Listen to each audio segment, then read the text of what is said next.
Hey guys, my name's Adam if this is your first time here. Today I just want to talk about this whole Royal Rumble 2014 thing with Batista, the whole situation that's going on here. I can't believe that they ended this show like this. I'm not the type of guy that's going to come on here and say that was the worst Royal Rumble in history, but I mean that's got to be up there. It's got to be one of the worst. I've never seen a Royal Rumble go, fade to black with the winner in frame as the audience is just booing him out of the building. There are times when a bad guy has won the Rumble, although Batista I think is supposed to be a good guy. There have been bad guys that have won on rare occasions. The one that always sticks out is, of course, Ric Flair. Even when Ric Flair won, they still did some stuff to send the audience home happy. They had that whole confrontation with Sid and Hogan afterwards. The one guy that everybody wanted to win was Daniel Bryan, who wasn't even in the Rumble. I can't believe the WWE didn't see this coming. Mick Foley, I'm sure you guys have all heard it. I'm going to read his Twitter here. Does WWE actually hate their audience?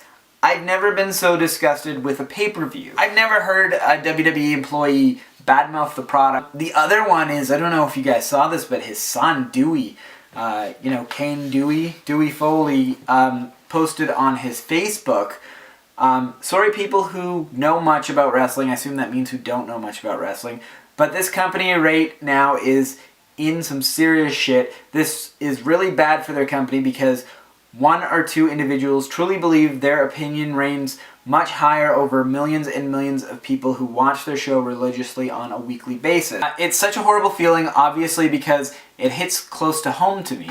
Obviously being, his dad going through the same thing.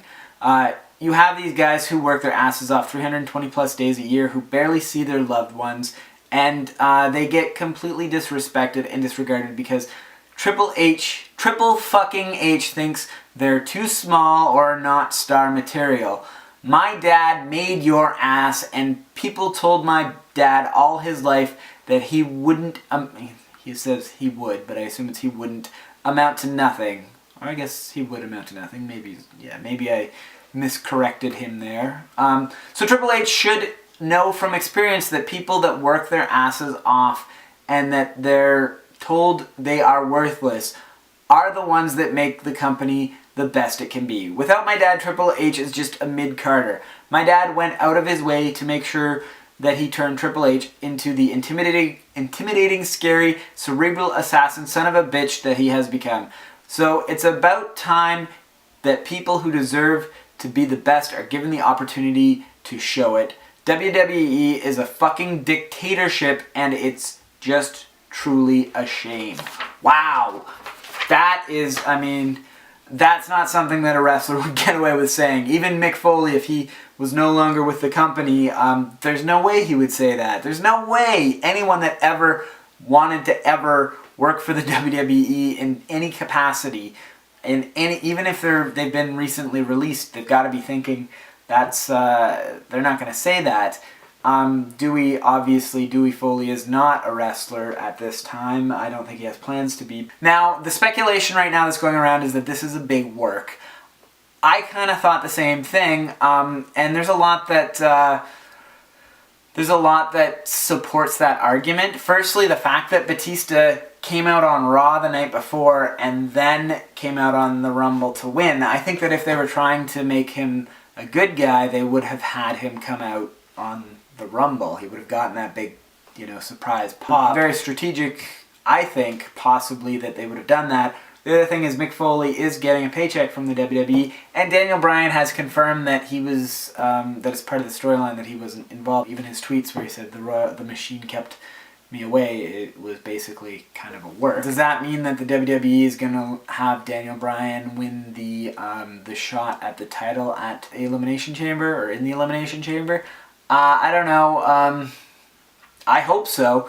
I do think that the WWE, they have a track record that's, I know people are going to disagree with me and they're going to say their track record's pretty bad, but they tend to have a track record of having pretty good long-term foresight. I think that, I gotta believe that they did this on purpose, that they're going to swerve the audience into thinking that Batista's going to WrestleMania against Randy Orton. Two guys, this would have been a great match in 2001, but I mean, that's a long time ago. I gotta believe that, and I think Randy Orton's a great wrestler, don't get me wrong. Let me know what you guys think though. Was this just a big work? Did the WWE plan to make this event so bad that they can kind of make it up in the long term? And even if they did, that's kind of actually disappointing that they would go out of their way to make a... I mean, they sold fucking tickets to this pay-per-view and planned it to be shitty just so they could have, you know, just so they could swerve the audience. I mean, fuck, it's actually kind of stinks of WCW when you think about it. But with that said, what do you guys think? Is this a big work? You know, WWE is paying Mick Foley. Are they, you know, are they telling him to badmouth the company in his tweets? There's no way that they're telling Dewey Foley to say these things. Maybe he got wind of what his dad's in on and decided to sort of jump on the bandwagon, but I mean, I think some of the things that he said went a little bit further than they would have liked. Again, let me know what you think in the comments down below. Thanks for watching and have a good day.